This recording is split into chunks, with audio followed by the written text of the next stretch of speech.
오늘 말씀 제목은 고난을 대하는 자세입니다. 고난을 대하는 자세. 네. 성경에 나오는 시험이라는 단어가 보통 세 가지로 해석을 합니다. temptation, test, trial. 유혹, 시험, 연단 이렇게 봅니다. 이 중에서 유혹은 사탄에게서 오는 것입니다.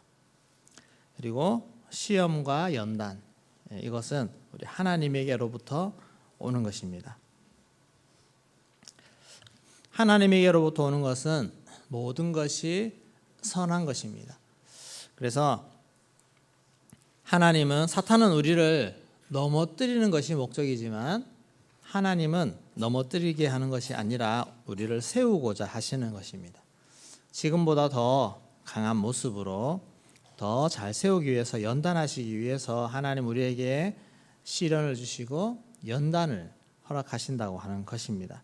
그래서 우리는 이런 시험, 때로는 고난으로 보이는 시련과 연단 앞에서 우리가 취해야 될 태도는 바로 기뻐하는 것이다 라는 것입니다. 그래서 첫 번째로 시험을 기쁘게 여겨야 합니다. 시험을 기쁘게 여기라. 2절 말씀에 내 형제들아 너희가 여러 가지 시험을 당하거든 온전히 기쁘게 여기라. 네, 우리 다 같이 한 번 더 읽어보도록 하겠습니다. 시작. 여러 가지 시험을 당하거든 온전히 기쁘게 여기라. 네, 여러 가지 시험의 종류가 여러 가지, 우리가 당하는 어려움들이 참 여러 가지가 있는데 그 여러 가지 온갖 시험을 당하거든 우리가 취해야 될 첫 번째 태도는 바로 기뻐하는 것이라는 것입니다. 네, 사진 하나 띄워주시면 누군지 아십니까? 누구예요? 와, 알아요? 농구선수 르브론 제임스인데 나이가 몇 살일까요? 원래? 네, 만 나이로 원래 40입니다. 40인데 지금 또 최고의 경기력을 보여주고 있습니다. 현역입니다. 그 비결은 자신을 관리해주는 사람을 고용하는데 투자를 아끼지 않고 있기 때문에 그렇습니다. 마이크 맨시아스라는 개인 트레이너를 이 르브론은 데뷔할 때부터 그 사람을 고용했는데 지금 20년 가까이 그의 옆에 두면서 그가 하는 대로, 시키는 대로 잘 따라하고 있습니다. 그래서 경기력 향상을 위해, 부상 예방을 위해서 온갖 맞춤형 훈련, 회복 프로그램 이런 것들을 다 진행할 때 이 르브론 제임스는 그를 신뢰하고 그가 시키는 대로 따라하고 있다는 것입니다. 또 한 사진을 보여주십시오. 누굽니까? 네, 다 알죠? 이 호날두도 몇 살일까요? 네, 호날두도 만 40세입니다. 원래로 만 40세. 이 호날두는 원래 스포츠 선수 소득 1위입니다. 1위인데 얼마를 벌까요? 제가 지금 이렇게 하는 건 다 잠 깨우기 위해서 1시간에 4,400만 원을 법니다. 1시간에. 1시간 지나고 나면 4,400만 원이. 아직도 그는 자국의 국가대표로 활약하면서 골을 넣고 있습니다.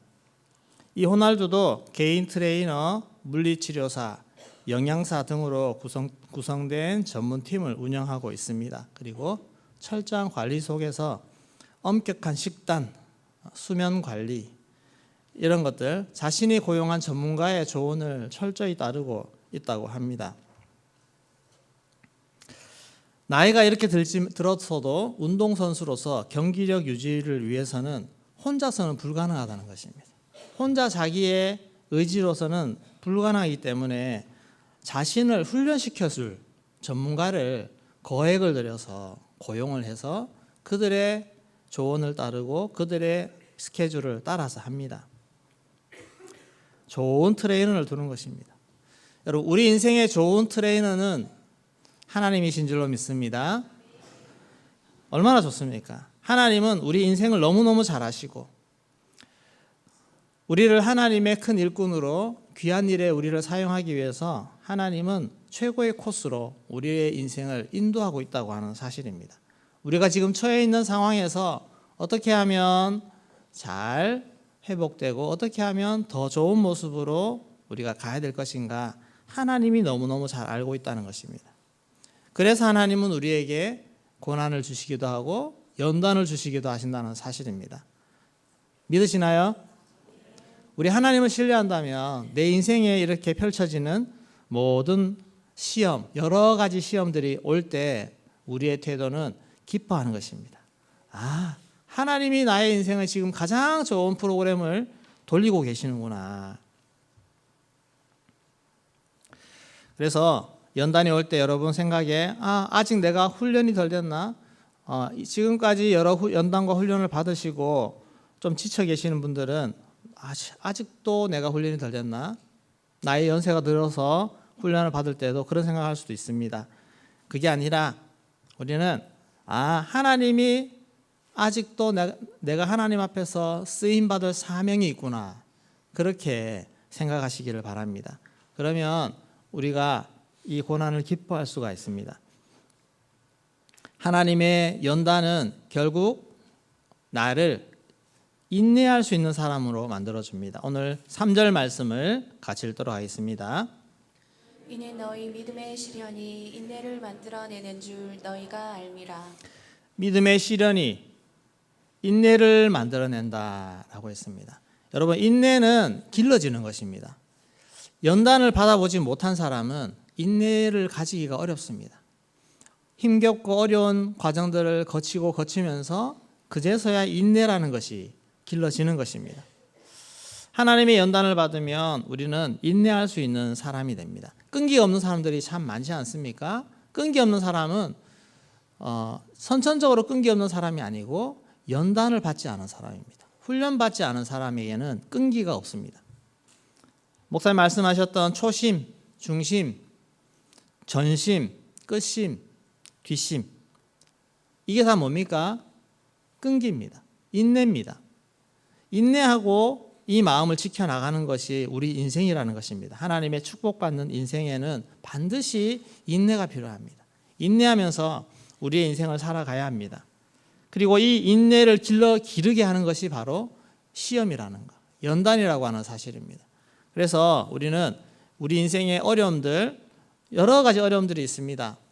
물질의 어려움들, 자녀의 어려움들 다 있지만 그 모든 어려움들을 통해서 나에게 내 인생에 인내가 자라게 하시는구나. 인내를 연단시킨다는 것을 우리가 꼭 기억을 해야 됩니다. 힘들고 슬프고 답답하고 부끄럽고 화나고 우울하고 이런 수많은 나를 이렇게 만드는 것들이 올 때 우리의 마음은 하나님이 나를 향한 훈련 코스로 돌리고 계시는구나 생각하시고 기뻐할 수 있기를 소망합니다. 가장 탁월한 하나님, 트레이너신 하나님이 우리 인생을 이끌어가고 계시다는 것입니다. 두 번째, 인내를 온전히 이루라. 인내를 이루셔야 됩니다. 끝까지 이루어야 됩니다. 우리 4절 말씀을 같이 읽겠습니다. 인내를 온전히 이루라. 이는 너희로 온전하고 구비하여 조금도 부족함이 없게 하려 함이라. 네, 온전하고 구비하여 부족함이 없게 하시려는 뜻이 있다는 것입니다. 인내를 이루면 하나님이 사용하시기에 부족함 없는 존재로 더 준비되어 가는 것입니다. 옛날에 솜씨 좋은 백정의 손에 칼이 있었습니다. 칼 한 자루가 있었는데 그 칼은 정말 아주 예리하여서 잘 들었습니다. 큰 힘 들이지 않고 고기를 이렇게 발라낸다 그러죠. 바르고 자르고 다 하는 그런 용도로 이 백정에게는 정말 사랑받는 그런 칼이었습니다. 근데 그 칼에 불만이 하나 있었습니다. 매일 저녁 일을 끝내고 좀 쉴라 치면은 주인이 그 칼을 자꾸 숫돌에다 문지르는 것입니다. 갈면 얼마나 힘듭니까? 딱딱한 데다가 자기를 막 문지르고 몸이 깎여가는 그런 아픔들을 매일 저녁, 왜 이런 시간을 가져야 되지? 칼은 이해를 못합니다. 오늘은 좀 쉬면 안 되나 싶은 마음이 들 때면 어김없이 하루도 빼지 않고 주인은 자신을 숫돌에다가 문지릅니다. 주인이 나 미워하는 거 아니야? 다른 칼도 있는데 왜 유독 나만 갈아대냐고, 하루 정도 좀 건너뛰면 안 돼? 그런 생각을 품게 됩니다. 어느 날 그 칼은 그날도 하루 종일 짐승의 뼈를 가른 후에 지쳐서 이제는 좀 정말 쉬고 싶다, 그런 마음을 가지게 됩니다.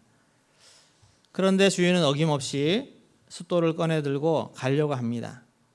이때 칼이 온몸을 다해 몸부림치면서 격렬하게 저항을 합니다. 막 이렇게 가려고 그러면 손에서 빠져나가려고 요동치고 막 그렇게 하다가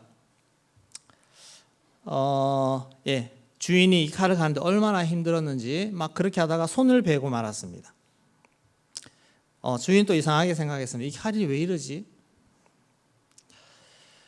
다음 날도 또 그렇게 했습니다. 그러면서 칼은 하루 쉬어보니까 너무 좋은 겁니다. 안 갈려보니까 너무 좋은 거죠.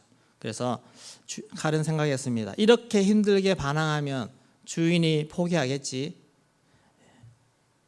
며칠 동안 칼이 이상한 주인은 너무 가는 게 힘들어서 그냥 어느 날 저녁에는 일을 하고 와서 그냥 칼을 내려놓고 그냥 들어가 버렸습니다.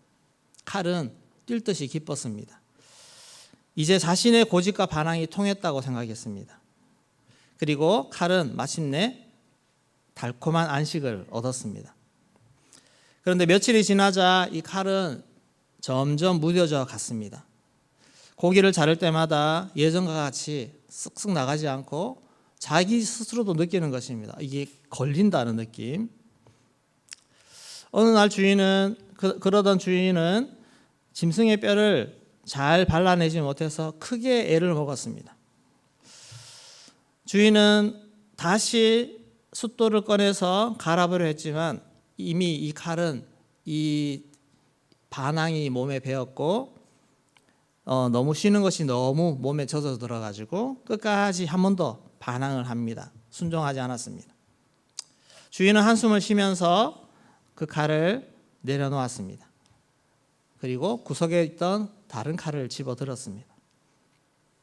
새 칼은 주인의 뜻에 따라서 순순히 연단받고 잘 갈려서 날카로워졌습니다.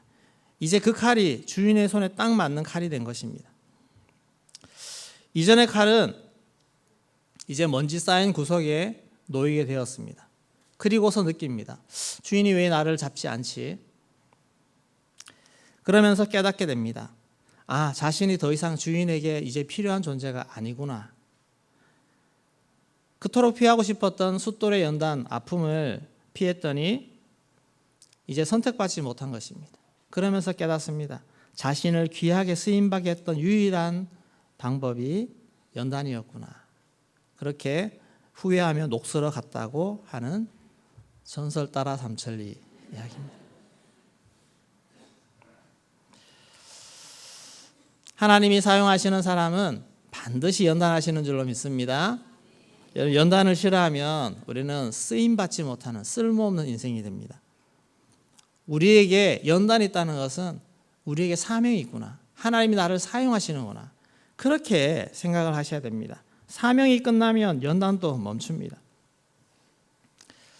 우리 어쩌면 우리 인생 평생에 하나님 나라 갈 때까지 우리에게 연단이 있을 수 있습니다. 그 연단은 내가 아직 살아있구나. 하나님이 아직도 나를 사용하시는구나. 그렇게 우리가 받아들이는 것입니다. 바울은 평생 죽을 때까지 육체의 가시를 안고 살아갔습니다. 그리고 바울의 마지막 노년은 어떻습니까? 감옥에서 그 차가운 바닥에서 그렇게 그의 인생을 하나님 앞에 보내지 않습니까? 어찌 보면 인간적으로 보면 너무 서글픕니다. 평생 그렇게 살았는데 나이 죽을 때까지 그 감옥에서 혼자 외로이 그런 시간을 보낸다는 것. 그러나 하나님 안에 있는 바울은 그것이 너무 기뻤습니다. 내가 주를 위해 고난받고 주를 위해 살 수 있다는 것. 우리의 인생이 하나님이 끊임없이 우리를 사랑하시기 때문에 우리를 다시 갈고 할 때 여러분 잘 연단되시기를 소망합니다. 그러면 하나님 우리 인생을 멋지게 다듬어 가시고 사용하실 줄로 믿습니다. 우리가 인생에 얼마나 어려운 일 많습니까? 어려운 일 피하고 싶다고 피해집니까? 고난 피하고 싶다고 피해집니까? 인생의 역경 내 마음대로 되는 것이 아닙니다. 우리의 어려움들이 올 때마다 우리 주님 의지하여서 이 훈련들을 잘 이겨내고 잘 극복해서 더 멋진 모습으로 성장한 모습으로 강한 모습으로 세워질 수 있는 은혜가 있기를 소망합니다. 우리의 자녀들 또한 하나님 앞에서 잘 세워질 수 있기를 소망합니다. 어떤 사단의 공격 가운데서도 우리가 이것들을 낙심하고 포기하고 하는 것이 아니라 잘 맞서 싸우는 것입니다. 잘 훈련받고 연단받아서 하나님 쓰시기에 합당한 일꾼으로 잘 세워질 수 있는 우리 대원교회 모든 성도님들, 우리 다음 세대 자녀들 다 될 수 있기를 주의 이름으로 축원합니다. 네.